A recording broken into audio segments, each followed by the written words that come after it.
Assalamualaikum warahmatullahi wabarakatuh. Jumpa lagi di gua Simak Teknik. Video kali ini saya ingin memberikan penjelasan sedikit tentang tips antisipasi saat mencuci AC atau saat melakukan perawatan. Ya, ada 5 tips atau 5 cara untuk mengantisipasi kerusakan yang terjadi di AC pada saat pencucian, ya, pada saat proses pembersihan AC. Nah, dari 5 poin ini, ya, satu persatu saya sebutkan, dimulai dari putuskan hubungan arus listrik. Ya, jadi sebelum melakukan pencucian, sebelum melakukan pembersihan, ya, usahakan cabut dulu. Misalkan dia terhubung dengan stop kontak, ya. Kalau misalkan dia terhubung dengan MCB, turunin dulu MCB-nya, ya. Putuskan hubungan dengan arus listrik. Itu yang pertama. Lalu yang kedua, lindungi bagian kelistrikan, ya. Kita bisa menggunakan plastik, ya, kresek atau apa yang dapat menutup bagian kelistrikan seperti contoh modul, ya. Terus bagian kelistrikan yang lainnya pada posisi si outdoor, ya, dari kompresor, kapasitor, ya, jika misalkan pencucian kita membuka casing, ya. Terus yang ketiga itu pasang plastik pelindung, ya, atau plastik steam, ya, plastik yang khusus memang untuk pencucian AC, ya. Pasang dengan baik dan benar, bagian kelistrikannya ditutupi lagi, ya. Jadi double, pertama ditutupin, keduanya dilapisin lagi dengan plastik steam, ya. Dan jangan lupa air yang digunakan atau air yang kita gunakan, ya, adalah air yang bersih. Tuh. Terus yang keempat yaitu teliti saat proses pencucian, dalam kurung fokus. Ya, artinya pada saat melakukan penyemprotan pada si AC, terutama pada bagian evaporator dan kondensor, ya. Nah, itu kita fokus, jangan sampai kita kemana-mana, akhirnya air itu kemana-mana nyemprot, malah fokus ke bagian si modul, ya. Walaupun sudah ditutup plastik, biasanya kalau kena semburan kuat akan masuk beberapa tetes air ke bagian si modul. Itu yang dapat menyebabkan kerusakan nantinya, ya. Jadi fokus, teliti saat melakukan proses penyemprotan atau pembersihan. Tuh, jadi bagian evapnya semua, terus setelah bagian evap, bak penampungannya, ya, jangan sampai kelistrikan yang disemprot, ya, pada saat pencucian. Nah, terus yang terakhir itu hati-hati saat pelepasan atau pemasangan casing.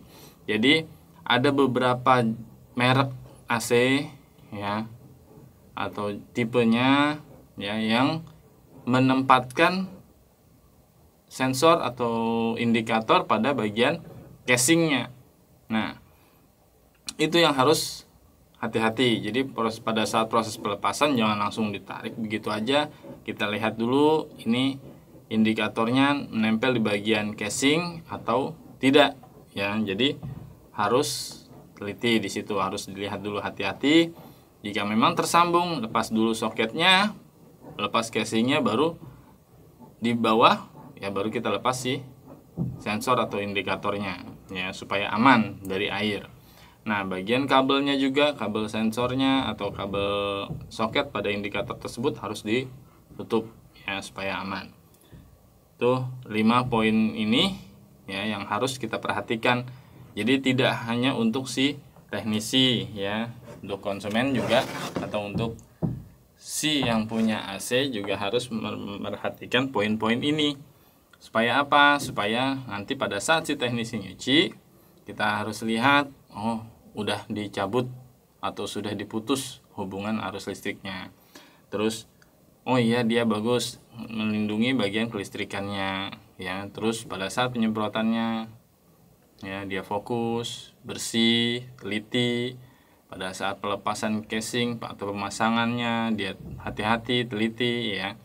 Nah, si konsumen pasti bisa menilai si teknisi tersebut nantinya, yang akan, wah, ini bagus, ternyata teknisi ini bisa jadi manjang, ya, bisa jadi apa, pelanggan tetap ya.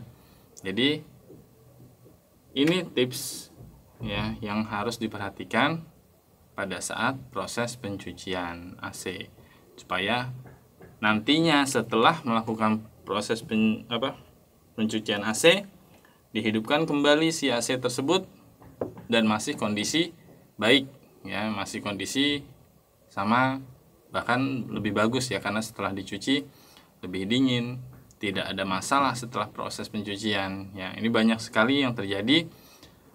Banyak juga pertanyaan di luar sana, Mas, kok AC saya setelah dicuci malah bermasalah ya, malah kompresornya lah yang mati, atau malah kelistrikannya semuanya mati, atau ada yang rusak, inilah itulah. Nah, ini antisipasi ini untuk itu ya. Jadi supaya benar-benar proses pencuciannya bagus ya, tidak ada masalah setelah nanti dihidupkan kembali ya. Dari mulai kompresornya, kalau kena air bagian kompresor overload ya, bersentuhan bisa masalah, terjadi konsleting atau hubungan singkat. Lalu di bagian modul jika kena air juga sama ya, terjadi konsleting bisa ya, akibatnya ya bisa terjadi kerusakan di semua rangkaian kelistrikan ya. Tidak ini hal yang bukannya tidak mungkin ya, tapi sering terjadi ya, akibat ketidakhati-hatian, ketidaktelitian ya, dan mengabaikan 5 poin ini pada tips antisipasi ini. Jadi itu dapat terjadi karena ya cerobohan si teknisi atau si konsumen juga tidak memerhatikan ya. Jika misalkan belum dilepas atau belum dicabut dari hubungan arus listriknya, kita ingatkan kepada si teknisi, Mas, itu nggak dicabut dulu gitu, nanti biar aman, biar nggak terjadi konsleting pada saat si AC jika terkena air. Kalau misalkan kita sadar ya ada bagian yang terkena air ya, baiknya kita keringin dulu ya. Setelah kering, udah berapa saat benar-benar udah yakin kering, baru kita hidupkan kembali. Itu saja tips dari saya ya, untuk antisipasi agar tidak terjadinya kerusakan pada saat telah melakukan proses pencucian atau pembersihan AC. Terima kasih untuk yang bantu share, like, komen, dan subscribe-nya. Terus beri dukungannya. Saya Ari dari Gosima Teknik. Salam oprek-oprek. Assalamualaikum warahmatullahi wabarakatuh.